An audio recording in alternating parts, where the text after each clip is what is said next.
Pikes Peak is a battleground between corporation-backed teams with deep pockets and homegrown heroes building cars in sheds, and it's so entertaining to watch.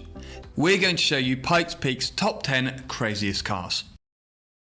First is the Toyota Tacoma, a dedicated race car that is very loosely based on this truck. But this isn't a big lazy V8. It's fitted with a 4-cylinder engine that produces over 1,000 brake horsepower and can hit 60 miles an hour in 1.6 seconds. The 2.1 litre engine is mounted in the middle and has an enormous turbo. Listen to that wastegate noise from the turbo here. They run incredible boost pressures, not only for more power, but because the elevation at Pikes Peak means that a normally aspirated car can lose as much as 40% of its power when it gets towards the top. It came from a time when Pikes Peak was mostly a dirt track, and so all 4 wheels were powered, giving it the grip to take an overall win in the Unlimited class. Now, the next car is my absolute favourite, not only for its ludicrous power, but also how it creates it. This is Old Smokey, a 1949 Ford F1 truck. All that's left of the original car are the body panels. Beneath that, it's a completely custom-built race car. It has fully custom suspension, front splitter, floor and diffuser, not to mention a huge rear wing. But what's more surprising is that it runs on biodiesel. Yep, it produces 1,400 horsepower and 2,800 Newton meters of torque. It does this by producing 106 psi of boost pressure through a compound turbo system. Essentially, one turbo spools another, meaning there is next to no turbo lag.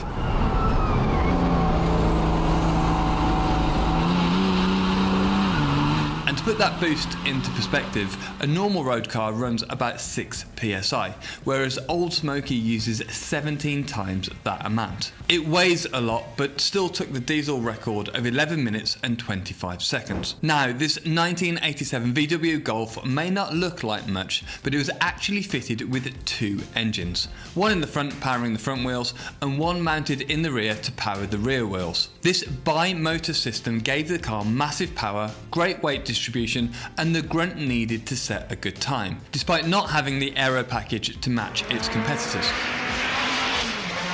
This meant the car had a combined power output of 600 horsepower, but unfortunately, after a great run, they had a suspension failure just a few corners from the finish. Next is the record-breaking Peugeot 208 T16, which is about as extreme as it gets. It had 875 horsepower in an 875 kilogram car. It actually shared a large number of its parts with the Peugeot 908, a car that won Le Mans. The rear wing is actually identical. The chassis was a custom space frame with a 3.2 litre twin turbo engine in the middle. It also had some cool stuff like aero tunnels underneath to create loads of underbody downforce without creating too much drag.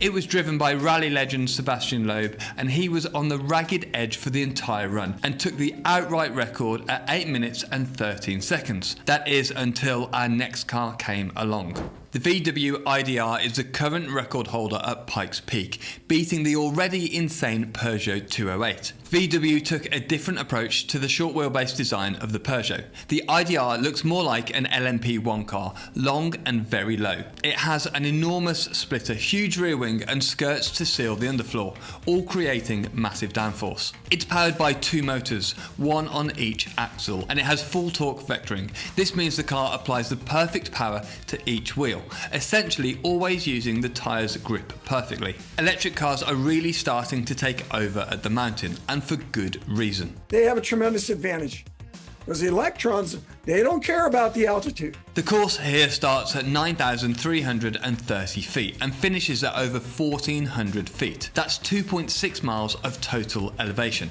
The surprising thing about the IDR is that it actually has less power than the Peugeot and weighs more. However, with a petrol engine like the 208, you're actually getting less than peak power for the majority of the run, whereas the electric system could always deploy peak power to the 4-wheel drive system on the IDR. Next is the Suzuki Suzuki Ucodo, which started life with a similar bi-engine design to the Golf. It had two 4-cylinder engines, each capable of 400 horsepower. Initially, they had some real issues getting the two engines to work together. Imagine having to run 2 clutches, 2 throttle bodies and 2 transmissions, then getting them all to function in harmony. But they did get it to work and eventually won the Unlimited class in 1995. Then in 1996, they replaced 2 engines with a single mid-mounted V6 that produced almost 1,000 horsepower. They also replaced the front wing with one of the biggest splitters I've ever seen. Just look at that. But despite a very capable car, it never really reached its potential, coming second 3 years in a row. Next is another Suzuki, this time the SX4. Tajima, known as the Monster, drove this to break the 10-minute barrier at a time when parts of the course were still unpaved. This car has some of the most aggressive bodywork we've ever seen, with a triple element rear wing and an enormous splitter. But this one has these side panels which are there to increase the efficiency of the splitter, essentially trapping a high pressure area of air above the splitter, pushing the front of the car into the ground. There is another challenge here too. This car needed to be very softly sprung for the dirt course, something that really affects the aerodynamics. Whereas cars like the IDR can run much closer to the ground on the paved surface and therefore create more downforce. Next is the Freightliner Cascadia. Yep, a truck. It weighs 4.5 tons, has the largest wing you've ever seen and 2,400 horsepower. But what's most impressive is the number of sports cars that this thing beats up the mountain. It's got a straight 6 with 14 litres of displacement and 2 turbos that take it up to 2,400 horsepower, but more impressively 5,400 newton meters of torque. That's twice of the already crazy old Smokey. Understandably, it has completely revised suspension and enormous 17-inch brakes, because stopping these huge trucks is a challenge. The rotors are similar in size to the rims on your road car. Next is a rework of a purpose-built race car, the Wolf TSK Honda. This is a great story. A group of friends who call themselves the Sendy Club bought a car and worked on it as a passion project with the view to run it at Pikes Peak. The car is based on a Wolf GB08 and is very light at 518 kilograms and has around 600 horsepower, but the team reckon this is more like 500 at the top of Pikes Peak. But despite this, the car was on for a sub 9-minute time before an engine issue slowed the car down.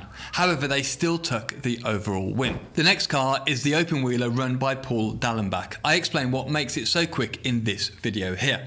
Don't forget that Pikes Peak is running this weekend, so do be sure to check it out. It's going to be exciting to see who comes out on top. Thanks very much for watching, and I will catch you in the next video. If you haven't subscribed already to Driver 61, please hit that subscribe button. Cheers and goodbye.